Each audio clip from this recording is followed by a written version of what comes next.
میں ہوں آپ کا فرینچ استاد۔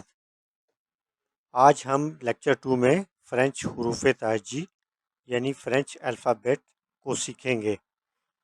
انگلش کی طرح فرانسیسی زبان کے بھی 26 حروف تہجی ہوتے ہیں، مگر ان کا تلفظ پروننسیشن تھوڑا الگ ہوتا ہے۔ تو اسٹارٹ کرتے ہیں۔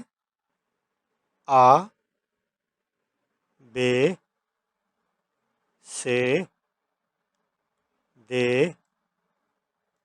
او، ایف، جے،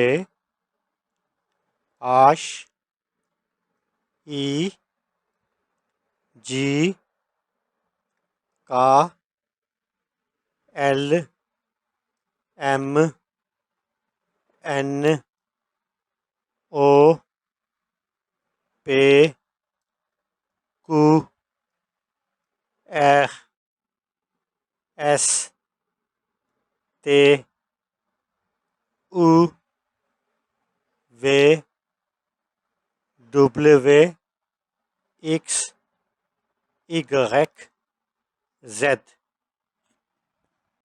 یاد رکھیں، لفظ ای کی آواز فرینچ میں او کی طرح نکالی جاتی ہے۔ لفظ جی کی آواز فرینچ میں جے کی طرح ہوتی ہے۔ فرینچ میں لفظ ایچ عموماً سائلنٹ ہی ہوتا ہے۔ زیادہ تر الفاظ جو ایچ سے شروع ہوتے ہیں ان میں ایچ کو پڑھا نہیں جاتا ہے۔ لفظ جے کو فرینچ میں جی کی طرح بولا جاتا ہے۔ فرینچ لفظ این جب خاص طور سے دوسرے الفاظ کے آخر میں آتا ہے تو اسے ناک سے نرمی سے ادا کیا جاتا ہے، جیسے این کو آں پڑھا جائے گا۔ لفظ آر کی آواز فرینچ میں غا کی طرح حلق سے نکالی جاتی ہے۔ انگلش میں فرینچ آر کا تلفظ موجود نہیں ہے۔